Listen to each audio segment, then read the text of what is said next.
함안의 한 마을 지하수에서 기준치의 10배가 넘는 중금속이 검출됐지만 함안군의 늑장 대응에 주민들의 불만이 쏟아지고 있습니다. 경남에서도 땅 꺼짐 사고가 잇따르고 있습니다. 비가 많이 오는 여름철에 집중되고 있습니다. 땅 꺼짐 사고는 하수관 노후화 때문이지만 예산 부족으로 교체는 더디게 진행되고 있습니다. 지난해 폭락했던 양파 가격이 폭등하고 있습니다. 하지만 재배 농가는 해를 걸러 널뛰게 하는 가격에 우려하고 있습니다.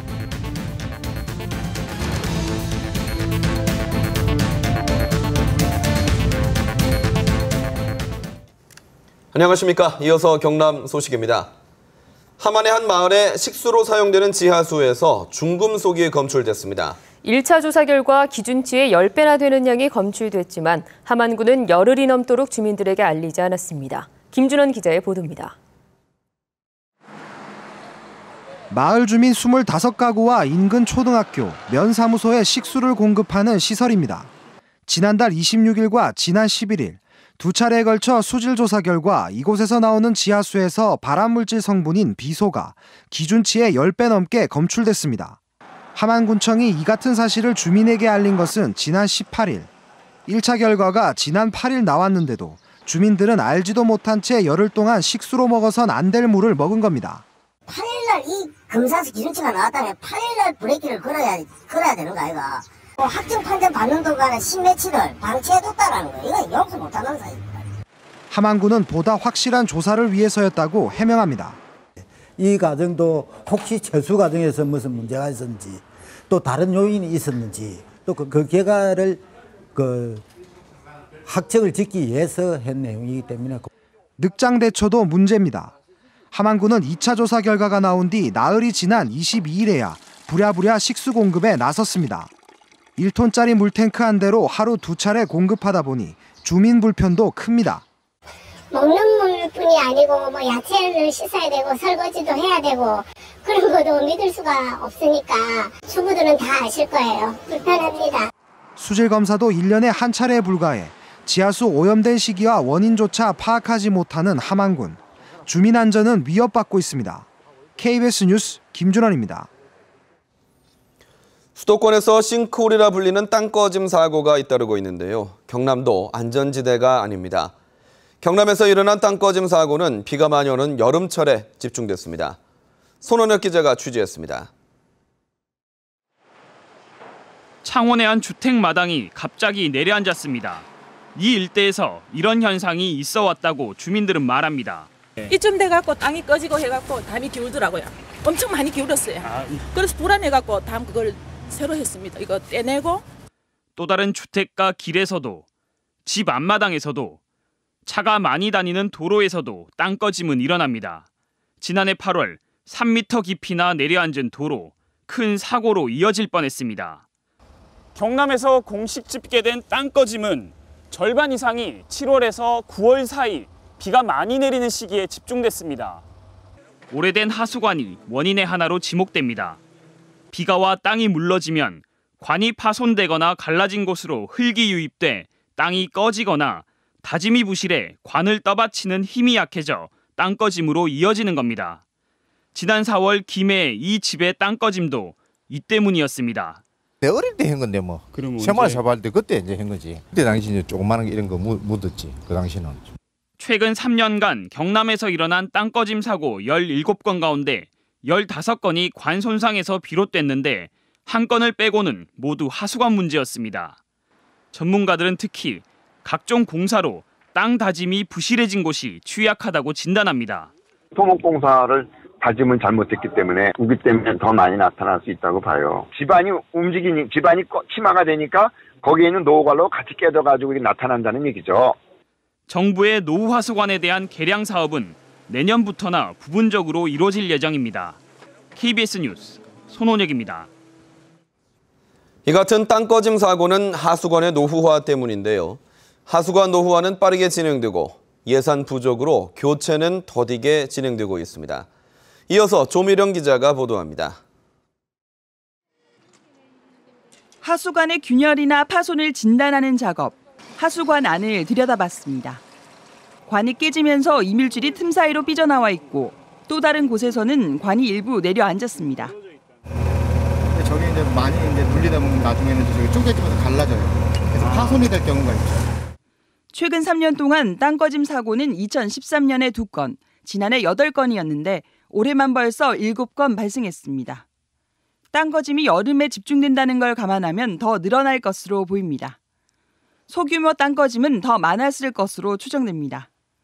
20년이 넘은 하수관의 비율은 통영시가 63%로 가장 높고 진주시가 59%, 거제가 50%로 경남 평균 22% 수준입니다. 문제는 노후화 속도입니다.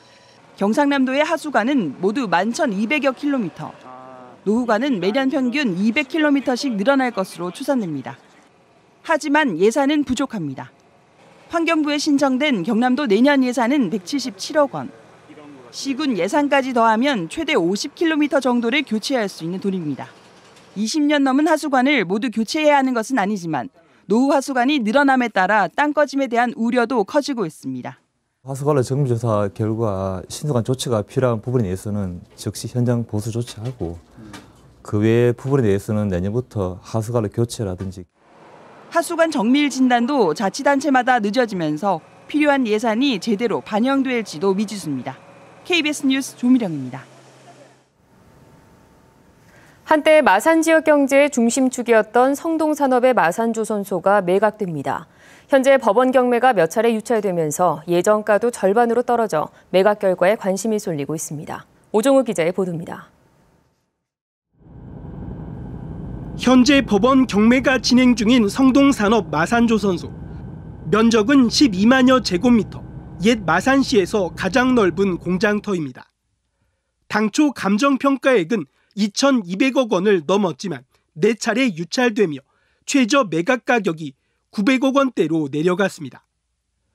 창원시는 지역 발전을 위해 경쟁력을 갖춘 대기업이나 중견기업이 들어서길 희망하고 있습니다. 낙찰자로 부동산 기획사나 건설사 등이 선정돼 무분별한 개발을 막겠다는 겁니다. 필지 분할을 통한 쪼개 팔기는 우리 지역 상공계와 힘을 합쳐 반드시 막아내겠다는 것이 우리 창원시의 입장입니다. 하지만 성동산업 주변 봉안공단의 중소업체들의 입장은 다릅니다. 땅값 부풀리기는 경계하면서도 중소업체들의 공장 용진안이 해소되는 기회가 되는 게 더 바람직하다는 겁니다.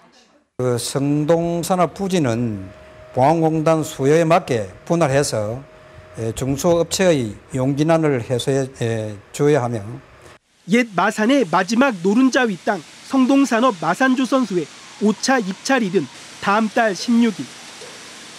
지역 경제 발전을 위해 어떻게 처리되는 게 바람직할지 경매 결과에 관심이 쏠리고 있습니다. KBS 뉴스 오종우입니다. 지난해 폭락했던 양파 가격이 올해는 2배 이상 오를 가능성이 높다고 합니다.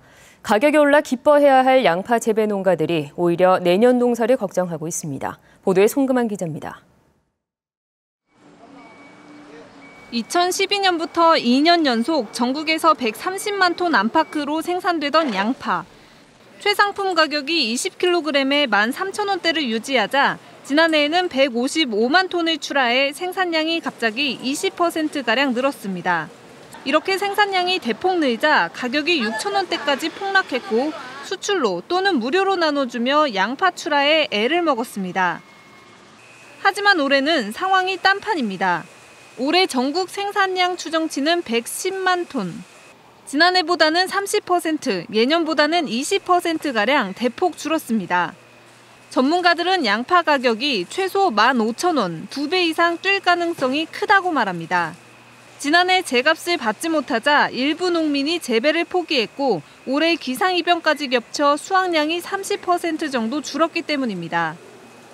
전년보다 워낙 가격 형성대가 높게 되고 그리고 지금 또 생산량도 많이 부족해서 지금 전국적으로 높은 가격이 형성되고 있는 걸로. 가격은 높게 형성될 것으로 보이지만 농가들은 마냥 기쁘지 않습니다. 내년에 또 재배 농가가 늘어 다시 지난해처럼 양파값이 폭락하지는 않을까 걱정입니다. 가격이 폭등이라고 봐야 되죠. 생산 농가로서도 이게 바람직스럽지 못하게 저는 판단을 하고 있습니다. 내년이 대부분의 걱정이 돼요. 농가들은 안정적으로 양파 재배에 전념할 수 있도록 수급을 조절할 수 있는 정부의 대안이 시급하다고 말합니다. KBS 뉴스 송금환입니다.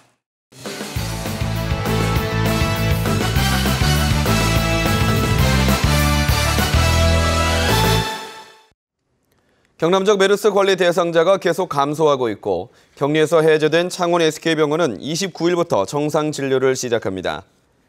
경상남도 메르스 대책본부는 격리에서 해제된 창원 SK병원은 다음 주 월요일인 29일부터 정상 진료를 하고 주말 동안 병원 안팎을 소독한다고 밝혔습니다. 대책본부는 경남 도내 메르스 관리 대상자는 어제보다 13명이 줄어든 43명으로 병원 격리는 1명에 불과하고 자택 격리 21명이라고 밝혔습니다. 경남 대부분 지자체들이 주민세를 올 하반기부터 인상합니다. 진주시와 산청구는 관련 조례가 통과돼 오는 8월부터 주민세를 100% 오른 10,000원으로 인상하고 김해시와 양산시, 함안군 등 7개 시군도 주민세를 100% 인상하는 조례를 입법 예고하고 시군의회 통과를 남겨두고 있습니다. 또 나머지 8개 시군도 내년까지 주민세를 10,000원으로 인상하기 위해 계획을 수립하고 있습니다. 대한항공이 서울 진주 항공 노선을 다음 달에 폐지하겠다는 방침을 바꿔 존치하겠다고 밝혔습니다. 경남 소식이었습니다.